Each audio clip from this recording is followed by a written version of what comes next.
years. Started doing youth camps and conferences, and it kind of led into this.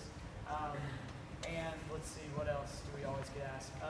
We all got saved at a young age in the church, and then sort of like it got more real to us as we've walked along. And yeah, and we all have different favorite Bible verses that we can tell you if that's something on that. So if you have a question, just throw your hand up. And do you want to call on the hands? Yep, I do. Yeah, right here. If you could have any superhero power, what would it be? I know a couple of people's answers already. Any superpower, what would it be? Any superhero power. Or superpower. Yep. Flight, like on my own, at an airplane. I would think teleportation.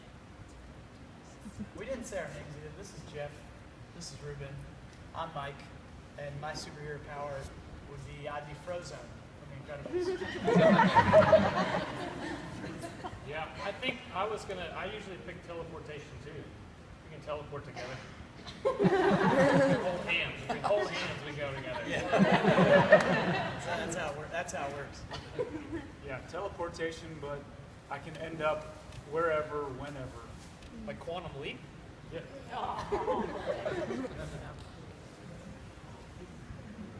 All right, yeah, right over here. I have a question about the song. Yes. You guys wrote that. Was there like a situation that you went through that? That's pretty powerful. She's asking about the song Losing and how we came to write it.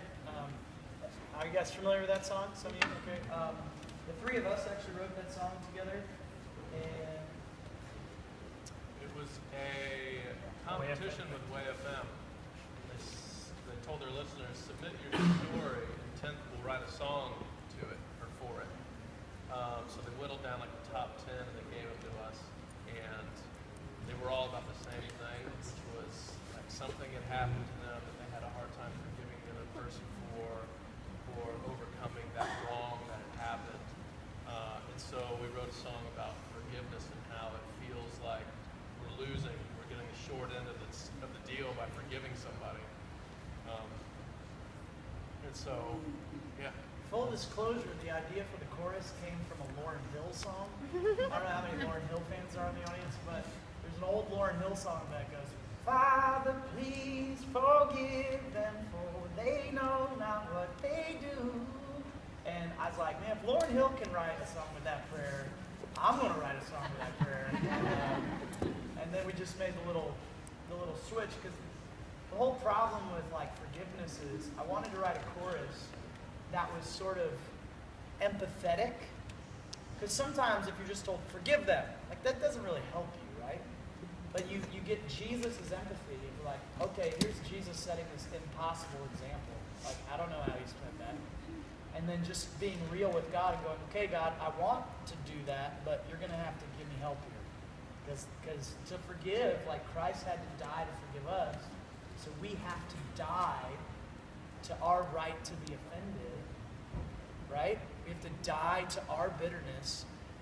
Tim Keller is a pastor. He says, forgiveness is absorbing more pain than you inflict.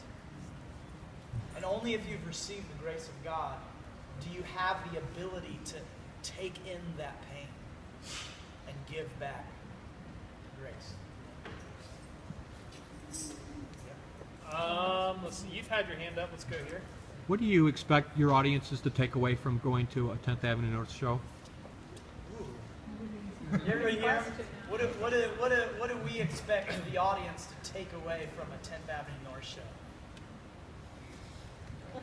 2 words. Everyone say 2 words. 2 words. Two words encapsulating what you want the people to take away from tonight. Well, we'll go down the line. Glory revealed. Joy and reflection. Burdens removed. Sonic euphoria. All right. Better understanding. Good answers. Oh, all right. Thank you. That's a good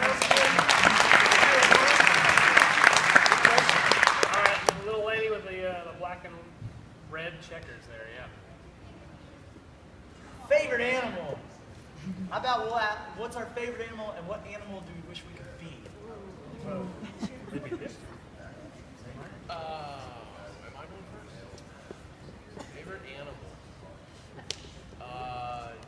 Brontosaurus. And I would be a brontosaurus. Kind of look like a Although they're not brontosauri anymore, are they? They don't exist. They're like declassified. Right? It's does anybody know the new name of a brontosaurus? I'm telling you, it's like a I don't know. Brontosaurus aren't a real dinosaur anymore. Sorry. My favorite animal is a dog, but I did see the Jungle Book yesterday. Has anyone seen that yet? It's so good. I think if I could be, what's that? In the cartoon. I mean, I grew up on the cartoons. I don't know if it could be that. It definitely looks cool. That would be a panther because it's kind of like, yeah, it's kind of like a cool character. My favorite animal is an otter. If you've ever seen otters in the zoo, they are having a party. If I could be any animal, initially I was thinking eagle because I'd want to fly, but then when Jeff brought up dinosaurs, I'd want to be a pterodactyl. It's like an eagle, only more awesome. Let's see. I think my favorite might be a turtle. They're real chill, you know. They're not in a rush ever. Been around for a long time. They have surfer accents. I mean, they can just, they can endure. I think I would be a monkey though. I just love to climb, and I still don't have the reach of a monkey, but yeah, I love to swing and climb. Strong, they're always having fun. Good answer. Great answer. One of my new favorite animals is a kangaroo rat, which I discovered in Death Valley when I was there a few weeks ago in California. They can literally go their entire lives without drinking. Is that mind-blowing? Or what? How did it? They What? just nibble on little things like food, and it has enough moisture to sustain them for life. Isn't that amazing? That's amazing. I, however, would be a honey badger because they're unstoppable. They can get bitten by a poisonous snake and they just take a little nap and then pop right back up and they're good. I love all this animal information. Back here in the blue. Few of the bands or artists that you've enjoyed touring with and why? None of them. Who have you enjoyed? Phil Wickham was awesome. He's got the voice of an elvish angel. And I will say this about CCM music because I grew up listening to it. And coming into like just the whole industry, I was really afraid to get to know some of these people because I didn't want to ruin this like perception I had of them, right? And I've been like pleasantly surprised on how awesome like almost everybody we've met has been. I mean, I love touring with Third Day. One of the things yeah. Wow, you can all right. Those guys blew me away because they've been at it for so long, and like first week out, they were like, "Hey, anytime you guys want to come on the bus and hang out, we're usually just up here listening to music every night." And like they would literally just be hanging out, loving, listening to music together as a band still. Like so, after all these years, they're still Yeah, I mean, loving it. honestly, I think everyone in this room would be really glad to know.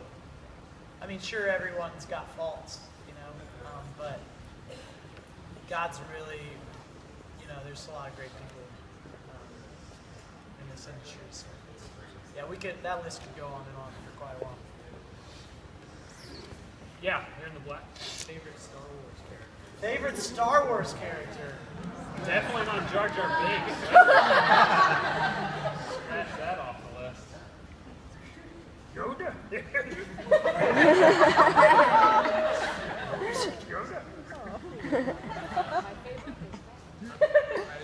What's that guy's name? He recently just died. He played the general in episode 6. It's like, there's a trap.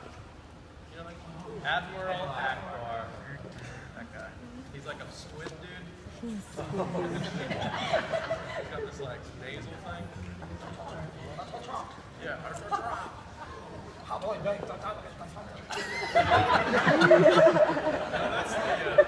the other guys from the first three. Oh, that's what I was thinking. Hey, thank you. Darth Maul. Because you do like all this crazy like flips and stuff, and all this acrobatics with his fighting. Best character ever. Kill him early so no one gets to enjoy him.